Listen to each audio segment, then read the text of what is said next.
Assalamualaikum warahmatullahi wabarakatuh. Selamat pagi, siang, dan sore untuk teman-teman dan Parian. Kami dari kelompok satu akan menjelaskan mengenai hasil review paper kami tentang pemasaran strategis. Ini merupakan anggota kelompok kami. Di sini ada Alvara NNP 044, saya sendiri Muhammad Adif NNP 117, dan Ahmad Fadila NNP 120.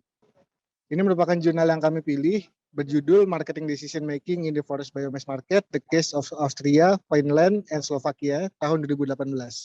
Ini merupakan background dari jurnal kami. Jadi berdasarkan penelitian ini dikatakan bahwa tinggi penggunaan energi gas di Eropa sangatlah tinggi dan menyebabkan menurunnya cadangan gas di Eropa. Menanggapi hal ini, pemerintah Eropa mulai menggalakkan kebijakan energi dan meningkatkan sekaligus menstimulasi permintaan atas penggunaan energi biomasa. Nah, penelitian ini dilakukan karena hanya sedikit penelitian yang meneliti terkait dengan marketing decision making terkait dengan energi biomasa hutan. Berikut ini merupakan theoretical background dari jurnal kali ini. Yang pertama adalah decision making. Decision making sendiri merupakan pengambilan keputusan yang merupakan proses menciptakan nilai bisnis melalui planning, controlling, dan evaluating. Dan di bawah ini merupakan model yang diajukan oleh Simon, di mana terdiri dari intelligent phase, design phase, choice phase, dan review phase.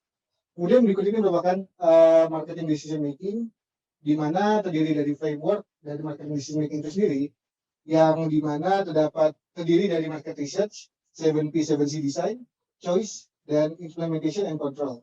Kemudian untuk konsep 7P dan 7C sendiri bisa dilihat di bawah ini. Dia menerangi metodologi penelitian.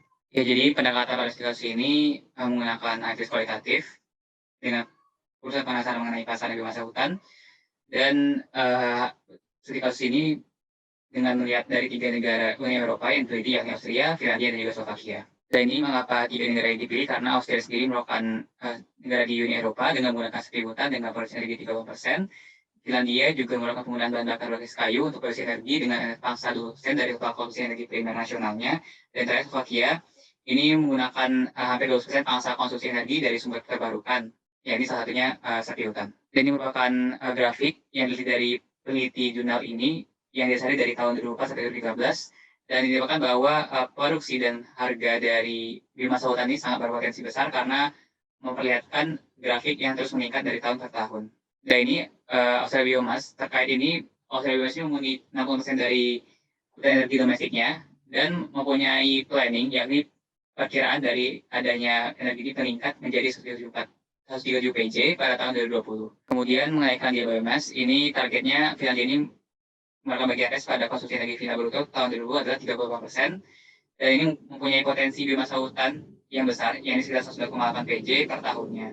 Ini Slovakia Biomass, jadi Slovakia ini masih terus mengimpor dan juga menjadikan energinya ini pada minyak dan gas, yang di sekitar menjadi 9%, dan 4%-nya ini menggunakan konsumsi energi primer, dan mempunyai planning juga pada konsumsi energi final menjadi 5% pada tahun 2020. Dan ini metode analisis dan pengukuran datanya, penelitian ini menggunakan snowball system, jadi sampel yang secara acak, dan memenuhi kriteria 3, yakni perusahaan kuota 50.000 ton per tahunnya, kontraktornya 50.000 ton per tahun, dan tanaman pemanas 100.000 ton konsumsi per tahunnya. Dan ini melibatkan perusahaan dengan saham dominan di pasar biomasa hutan di Austria, Finlandia, dan Slovakia. Next. Ini metodenya ini menggunakan wawancara yang diteliti dari tahun 2012 dan tahun 2014 dengan menggunakan questionnaire terstruktur dengan open question, dan ini ditanya kepada produsen dan customer biomasa hutan, diantaranya mengenai produk, harga, tempat, promosi, layanan, dan lain sebagainya yang memenuhi dari operasional dari marketing decision making per perusahaannya. Selanjutnya adalah result and discussion.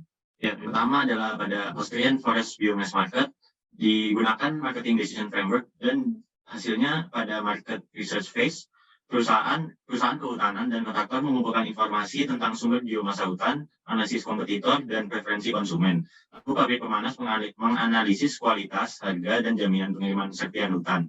Pada fase desain, marketing mix yang dibuat oleh perusahaan kehutanan, kontraktor, dan pabrik pemanas sebagian besar dipengaruhi oleh kondisi kontrak, negosiasi bisnis, perkembangan penawaran dan permintaan, serta lamanya pemanasan. Pada fase pilihan, pabrik pemanas menekankan serpihan hutan berkualitas tinggi untuk memaksimalkan kualitas produksi oleh perusahaan kehutanan atau kontraktor. Lalu pada fase implementasi, hasil dari keputusan pemasaran yang dibuat mencerminkan situasi pasar saat ini dan mengikuti kerangka teoritis. Pada Finnish Forest Biomass Market digunakan juga Marketing Decision Framework yang ditemukan bahwa pada fase market research, perusahaan kehutanan dan kontraktor fokus pada sumber biomasa hutan dan analisis kompetitor. Sebaliknya, pabrik pemanas mengevaluasi harga dan jaminan pengiriman. Kemudian pada fase desain, marketing mix yang dibuat oleh perusahaan kehutanan, kontraktor dan pabrik pemanas mendasari pengaruh berikut, yaitu kondisi kontrak, negosiasi, prediksi penawaran dan permintaan, atau kebijakan subsidi nasional. Kemudian pada fase pilihan, perusahaan kehutanan dan kontraktor fokus pada distribusi karena jarak pengiriman yang jauh antara produsen dan konsumen. Lalu pada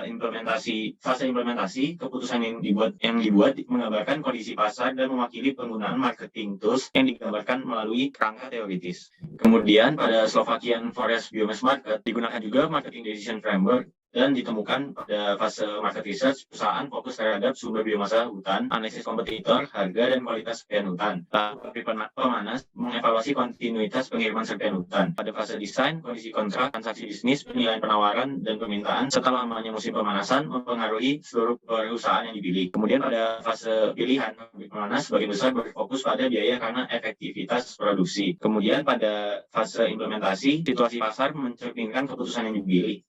Secara bersamaan, hal tersebut juga mencirikan penggunaan marketing tools dalam framework. Nah, berikut ini merupakan tabel pengambilan keputusan pemasaran yang dibuat oleh produsen serpihan hutan dengan menggunakan metode 7P atau terdiri atas produk, price, place, promotion, people, process, dan physical evidence. Kemudian pada tabel selanjutnya adalah pengambilan keputusan pemasaran yang dilakukan oleh konsumen serpihan hutan dengan menggunakan metode 7C yang terdiri atas consumer wants and needs, cost, convenience, communication, consideration, konsistensi, dan juga circumstances. Kemudian pada ketiga kasus tersebut terdapat kesamaan. Yang pertama pada fase market research, seluruh perusahaan yang dipilih fokus pada masalah yang sama, yaitu dengan menggunakan pendekatan dan metode pemasaran standar. Kemudian pada fase desain, faktor sama mempengaruhi perusahaan dalam merancang marketing mix tools, yaitu adalah kondisi kontrak bisnis dan transaksi bisnis. Kemudian pada fase pilihan, meskipun pilihan marketing toolsnya berbeda, tapi terdapat nilai umum yang sama pada konsistensi pengiriman. Kemudian pada fase implementasi, hasil keputusan pemasaran tersebut oleh perusahaan terpilih sebagian besar sama atau serupa karena bahan yang sama berupa kayu bakar, for logging residues, yaitu kayu cabang tipis atau besar, serta pulpwood. Kemudian untuk perbedaan dari ketiga kasus tersebut adalah yang pertama, pada fase market research, pabrik pemanas berbeda dari produsen serpihan hutan dalam fokus mereka pada evaluasi kontinuitas dan jaminan pengiriman serpihan hutan. Kemudian pada fase desain, berbagai garis lintang geografis dan kebijakan energi nasional yang berbeda menciptakan perbedaan dalam skala faktor yang mempengaruhi desain marketing mix. Kemudian pada fase pilihan, perusahaan memilih marketing tools yang berbeda karena tujuan pemasaran mereka juga yang beragam. Kemudian pada fase implementasi, terdapat banyak perbedaan di antara perusahaan kehutanan dan kontraktor daripada pabrik pemanas di 3 wilayah, dikarenakan kondisi yang berbeda-beda pada tiap wilayah yang menyesuaikan pada kebijakan perusahaan. Jadi mengenai kesimpulan penelitiannya, jadi hasil penelitian ini menunjukkan bahwa alat pemasaran banyak digunakan, namun dari karakteristik biomasa hutan yakni Austria, Finlandia, dan Slovakia, terdapat perbedaan dalam framework decision making-nya. Di antaranya, semua perusahaan ini memiliki variasi terkait terutama dengan produk, harga, alat tempat, dan dalam pasar pilihan, promosi, dan lain sebagainya. Tetapi di sisi lain, pabrik pemanas hanya sedikit berbeda dalam kerangka perusahaan pemasaran. Dan choice space ini menunjukkan beberapa perbedaan pentingnya alat pemasaran di negara-negara yang dipilih. Selanjutnya adalah kelebihan dan kekurangan. Untuk kelebihan dari jurnal ini, yang pertama, data yang dikumpulkan dan yang telah diolah telah dilakukan dengan sangat baik karena mengacu pada data yang dengan sumber yang terpercaya, dan juga penelitian didukung secara finansial oleh Badan Penelitian dan Pengembangan Slovakia. Lalu jurnal ini juga telah dipresentasikan pada Kongres Dunia. Kemudian pada kekurangannya masih terlalu luas karena mencakup 3 wilayah atau 3 negara. Hal ini bisa dikerucutkan kembali menjadi kepada satu perusahaan. Selanjutnya adalah output learning dari jurnal ini. Jadi dalam skala lingkup pada kehutanan, ada marketing decision making yang dapat berpengaruh pada operasional dan bagaimana pengaruhnya dengan keuntungan yang didapat. Kemudian implementasi penerapan marketing decision making dengan tahap market research, design, choice, dan implementation phase juga dapat dibutuhkan dalam dunia kehutanan, dalam proses pengolahan hutan, hingga sampai produksi di pabrik pemanasan biomas.